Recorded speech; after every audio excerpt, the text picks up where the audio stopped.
बहुत समय पहले एक छोटे से गांव में रामू नाम का एक मेहनती लेकिन गरीब किसान रहता था। उसके पास थोड़ी सी जमीन और एक बूढ़ी गाय थी। मेहनत बहुत करता, पर फसल कम होती और घर चलाना मुश्किल हो जाता। एक दिन का चमत्कार, एक सुबह रामू जंगल में लकड़ी काटने गया। काटते काटते उसकी कुल्हाड़ी किसी चमकीली चीज से टकराई। उसने पत्ते हटाए तो देखा, जमीन में एक सोने जैसा चमकता हुआ सिक्का पड़ा था।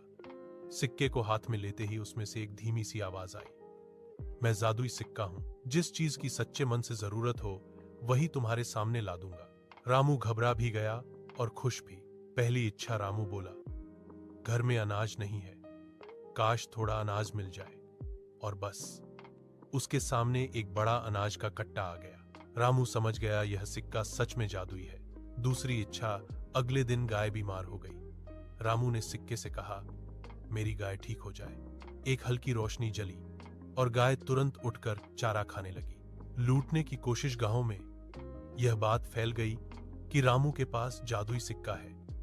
एक लालची आदमी ने रात को उसके घर में घुसकर सिक्का चुरा लिया।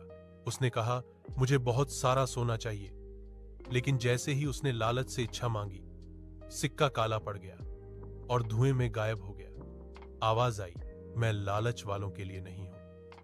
लालची आदमी डर के मारे भाग गया। आखिरी सीख, रामू के पास अब सिक्का नहीं था, लेकिन सिक्के ने उसे अनाज, अच्छी फसल और एक स्वस्थ गाय दे दी थी। उसने समझ लिया, जादू हमेशा जरूरत वालों की मदद करता है और सबसे बड़ा जादू मेहनत और संतोष में है। रामू की जिंदगी धीरे धीरे सुधर गई और वह पूरे गांव के लिए मिसाल बन गया।